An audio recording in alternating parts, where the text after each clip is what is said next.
Live 5 News starts now with First Alert Weather, tracking Isais. We continue to watch Tropical Storm Isais as it brings strong wind and rain here to the Lowcountry.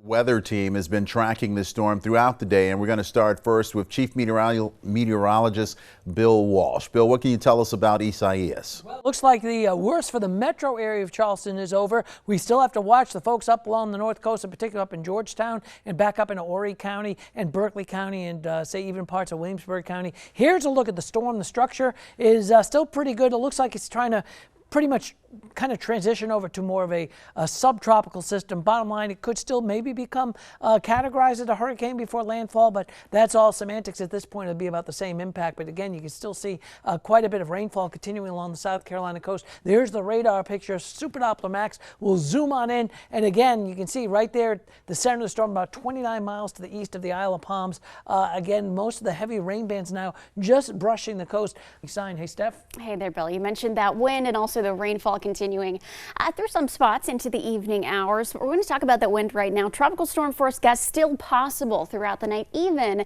if the rain has really moved out and you're not in the woods at the moment. You could still see or feel those gusty winds, some strong winds out there. Coastal rain, flooding still an issue. That's mainly to the north towards Georgetown and also Horry counties. Improving conditions. Some spots have already seen a little bit of sunshine with the sunset this evening, believe it or not. So south to north, those towards the south, you're going to see everything improve first, and then eventually everything will lift northward. You can see that storm surge. Bill just mentioned this, but we still have that warning in effect for all coastal areas, but mainly Georgetown, also up towards Horry County. Still keeping a close eye on that. Tornado threat, not completely zero, but on the lower end of the spectrum, especially towards the north there. We'll be keeping a close eye on some of those rain bands. They fire off towards the north tonight. We'll talk more about the full forecast in just a few.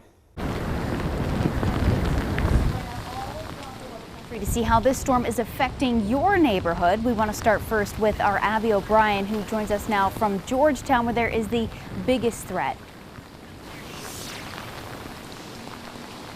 Well, the rain has really picked up here in Georgetown. Same thing with the wind, I would say, in about the last 30 minutes to an hour. We are out here on Front Street where parts are starting to see some flooding. So we are on Front Street right by Orange Street. I want you to take a look at this. You can see all the water coming up from that police car. That is what we have seen for the last 30 minutes. The water on the street is about up to the curb, so it's been splashing up onto the curb and onto the sidewalk down here on Front Street. We went across the street to the Harbor Walk just about an hour ago. Things looked okay out there.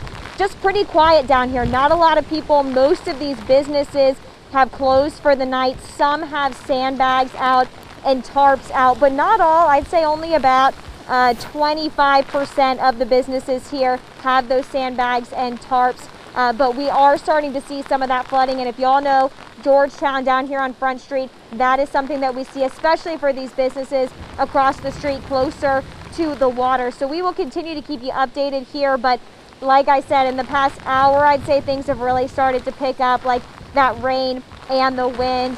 Just in the last couple minutes or so, it's been really bad, and the flooding on the street, some of the sidewalks are flooded as well. So we will continue to keep you updated from here, but for now, reporting live in Georgetown, I'm Abby O'Brien, Live 5 News. All right, Abby, thank you very much. And Harv Jacobs also live on Folly Beach, which saw some high wind gusts this afternoon. Harv, how's that wind looking out there where you are now?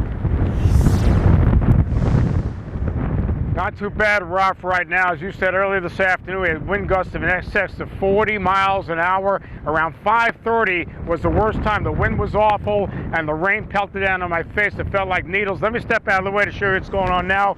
We still have some good waves coming in. It actually looks a little brighter out here in Folly Beach to the right of me. The skies are very clear. You can see the waves crashing under the Folly Pier. The pier was open earlier today, but they closed it down earlier this afternoon when things started looking bad. I interviewed those three surfers you saw on Live 5 News earlier today. Well, listen to this. They came back out for a second round a few minutes ago, and they're back in the water. They said it looks great. We're going to do it. They said they're experienced. We don't have a lot of folks out on the beach, but Mac, if you could pan a little bit to the right, just a little bit, you'll see some people walking around, and you see it's kind of clear down to the right of me.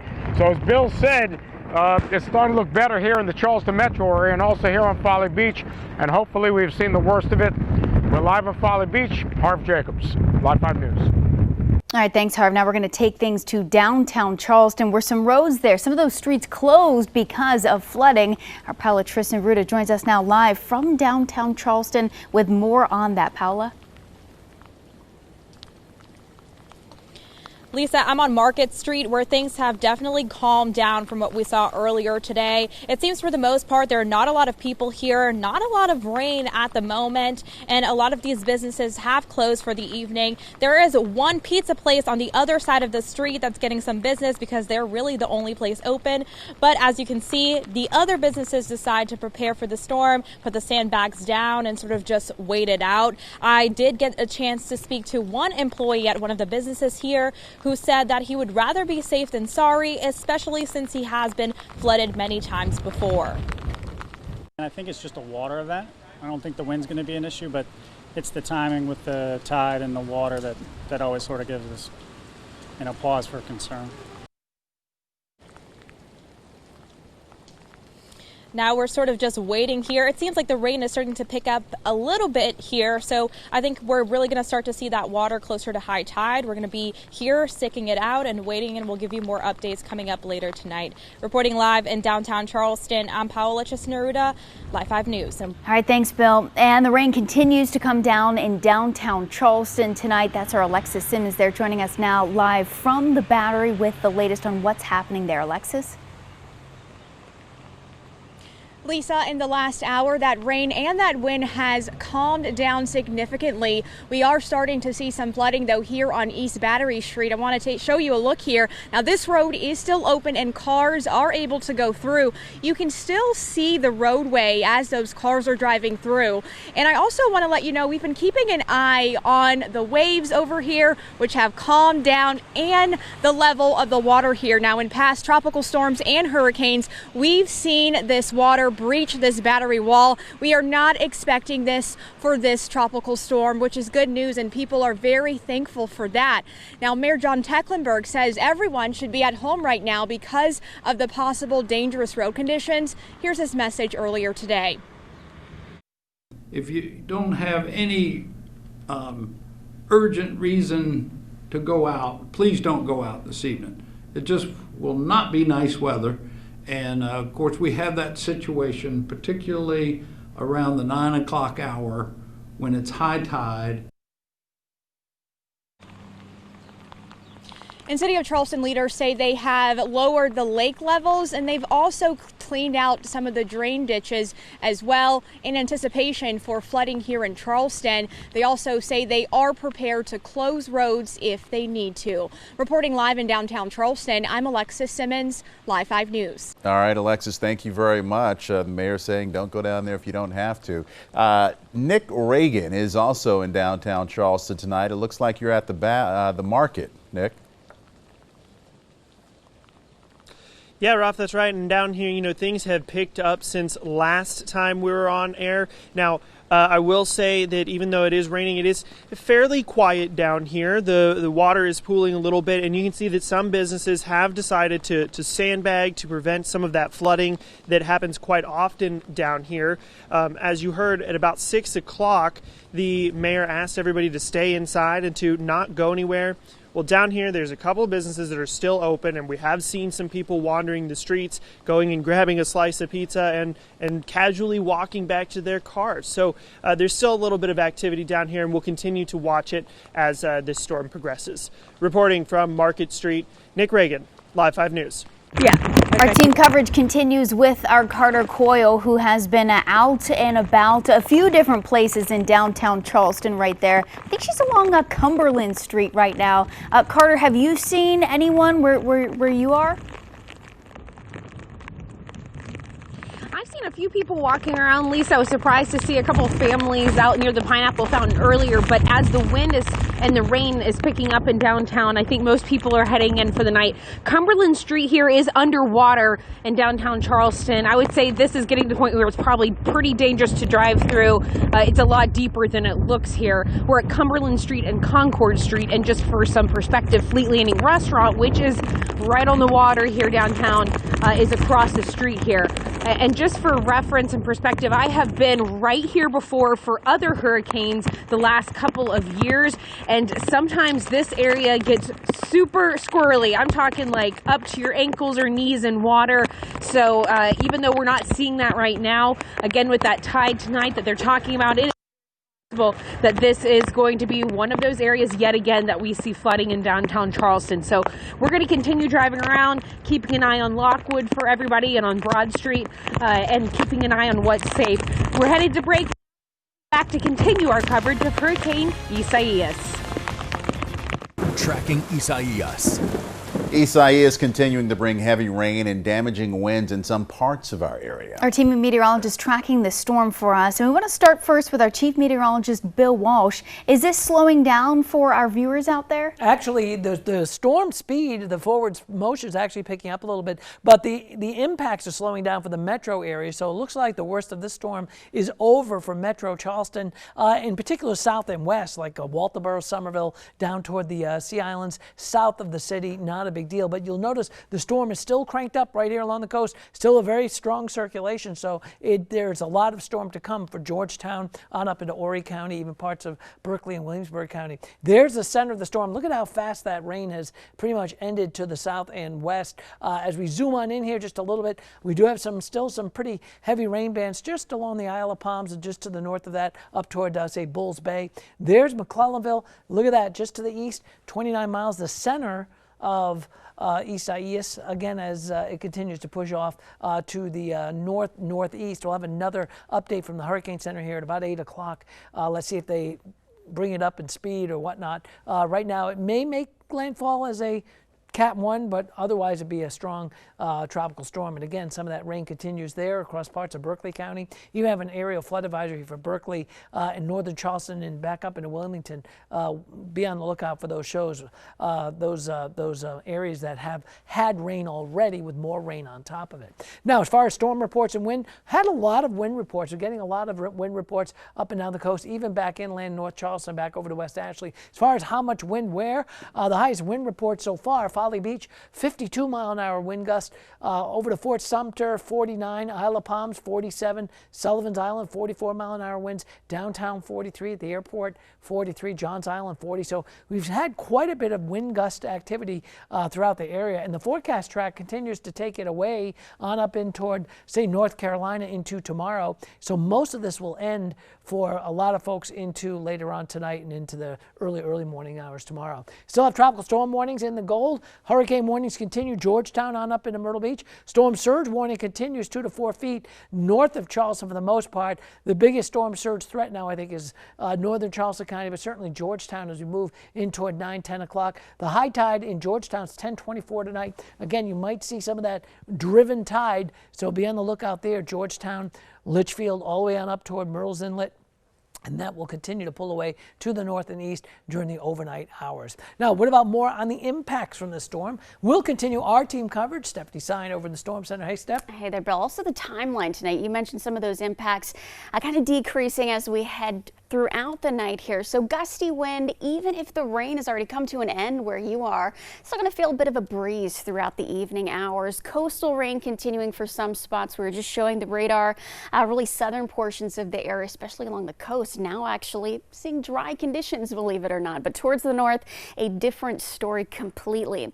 Improving conditions though, starting from the south tonight, working northward. So keep a close eye, especially as the center of the storm moves closer and closer to Georgetown County, also towards Myrtle Beach. We're just talking about maybe a landfall somewhere closer to the North Carolina state line. And you can really see the eye here with one of our models showing possible wind gusts, maximum wind gusts here. Wind gust tracker by 9 o'clock.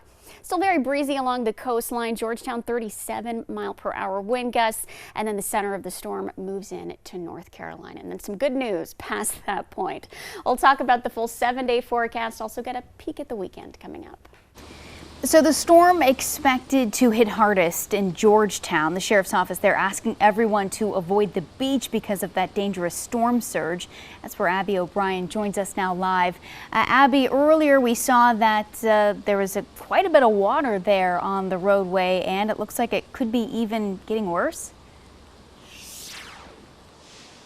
Yeah, Lisa, we've definitely seen it get worse in the last couple of minutes. Still several inches of water out on the street. So we're on Front Street right now, right by Orange Street, and you can see across the street, just to give you some perspective, the tires of these trucks almost probably halfway up with water. So we've just seen the water continue to rise down here on Front Street. We actually saw one person just get in their car and leave, and if you watch this car, that can give you a sense of how deep the water is out here on Front Street. So we've seen a couple cars drive by and that water just gets pushed up onto the sidewalk. Several inches of water out here on the roadway, starting to cause some waves from that car that came through out here on the sidewalk. So wind has definitely picked up.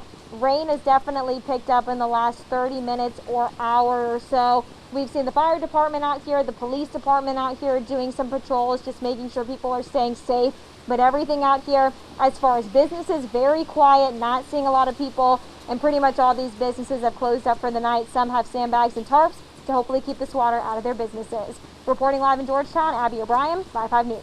Thanks, Abby. And just to pause for just a second, that truck that you saw going through that water there, part of the reason the mayor of Charleston and others are saying don't go out in the downtown water and the flooding if you don't have to, because as you go through that water, it drives it up into those businesses who are already dealing with some things right now. So the fewer people that are down there, the better it will be for the business owners as well. Right, you drive through that water and you leave a wake. All right, now we want to go back with our newscast. Justin Beagle down at the Isle of Palms tonight. And Justin, give us a look at how things are going. I still see some white caps on the waves out there.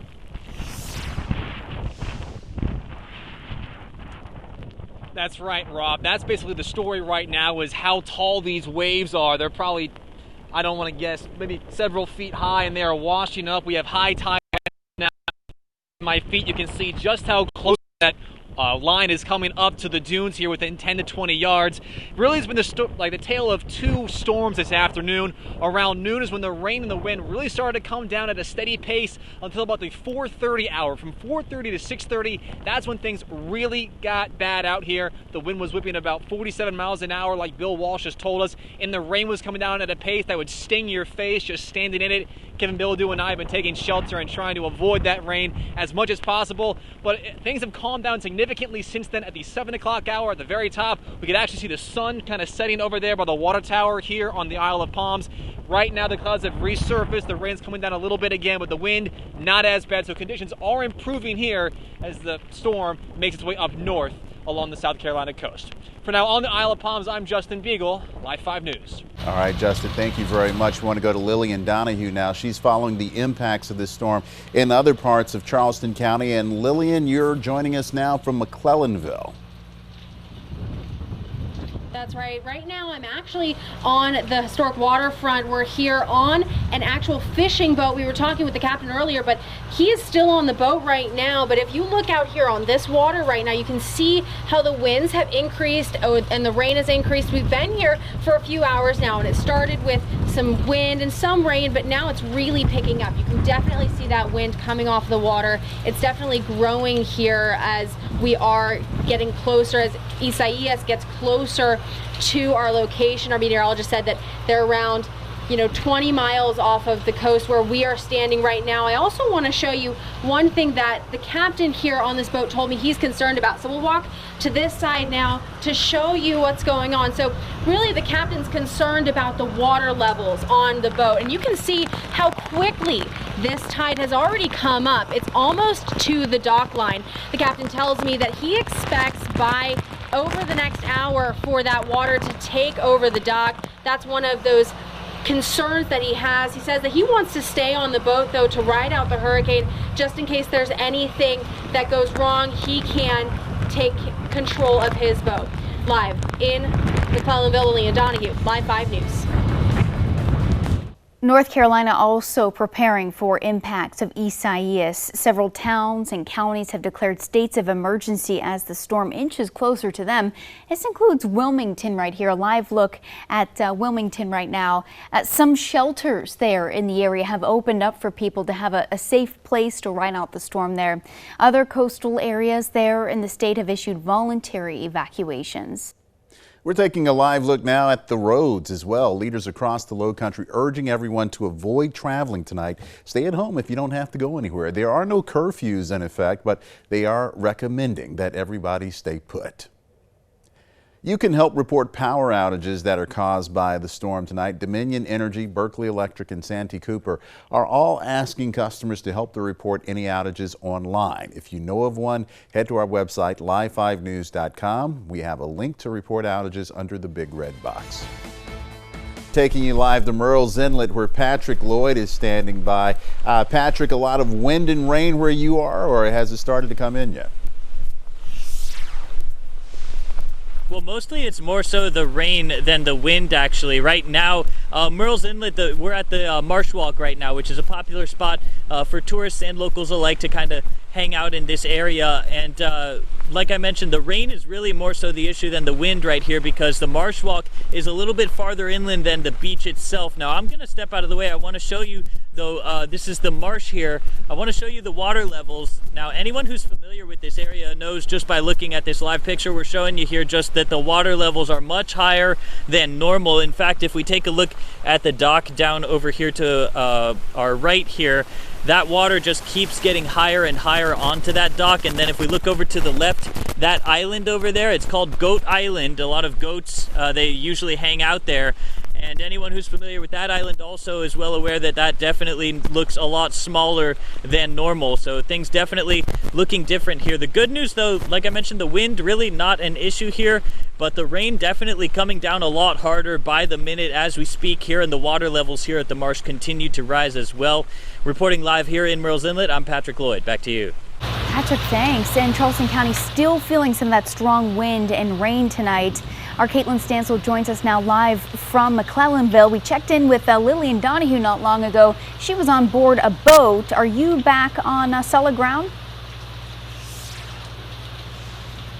No, we are still on that boat here in McClellanville. As you heard Stephanie say just a couple minutes ago, we're about 20 miles from the center of Isais. And you can see the effects of the storm here in McClellanville. A lot of wind now pushing this rain up into the marshy areas and rocking these boats back and forth with those strong gusts. Fishermen here, shrimpers, some of them even staying on their boats throughout this storm to keep an eye on them. They have them tied down tight to this dock here in McClellanville to make sure that they don't drift away. But what they are anticipating is that there's going to be a lot of water inundating this area over the next few hours. If you come this way with me, what I want to show you is even last night with high tide, they saw some issues with this area flooding. Part of the dock there breaking away. There's now a hole in it where those ropes are tied up to keep the boats nice and tight here to the shoreline. So that's something they're going to be monitoring throughout the next few hours here, as high tide is about 9:30 for the McClellanville area. They're expecting this wind and this rain to add to those higher levels of water. And that's why they're staying on the boats, to keep an eye, make sure that the ropes don't lift off of these pieces of the dock here and the boats don't start drifting away. And it's kind of a community effort here to keep an eye on these boats. From McClellanville, Caitlin Stansel, Live 5 News. Look at me. Our storm team coverage continues with our Paula Tristan Ruta live for us in downtown Charleston tonight near the market, and it looks like things have calmed down a little bit, at least for you. Yeah, Lisa, things have definitely calmed down. You can see the rain is gone, the sunshine is out. I actually bumped into someone here, David Hoffman. So David, tell me, did you think this storm was going to be bad when it hit, or what was your thoughts on this? You know, I typically follow the models on television because, you know, I don't want to leave the office open and have staff have to drive if it's going to be dangerous. I try to take care of them, and all accounts was that it was going to bounce up the coastline, which is what it seems to have done. And I'm really surprised looking around downtown. Last year was Dorian; it was up to our knees, and here it just barely looks like it's been raining even a little bit. So overall, I think we're really happy and that everyone's safe and that everything has worked out. No real property damage to speak of, and we're all really happy with that. Thank you so much, and I hope you guys are staying safe. Obviously, now that things are sort of back on track, it doesn't seem like a lot of people are coming out, taking walks and things like that. So we're going to be out here staying and keeping track on this, and we'll see if we have any more updates coming up later tonight. Reporting live in downtown Charleston, I'm Paola Chesneruda, Live 5 News. All right, while you're out there, Paola, we'll continue to keep an eye on the storm in our area and all across the Carolinas. Make sure you follow along on our Facebook and Twitter pages for the latest updates throughout the evening.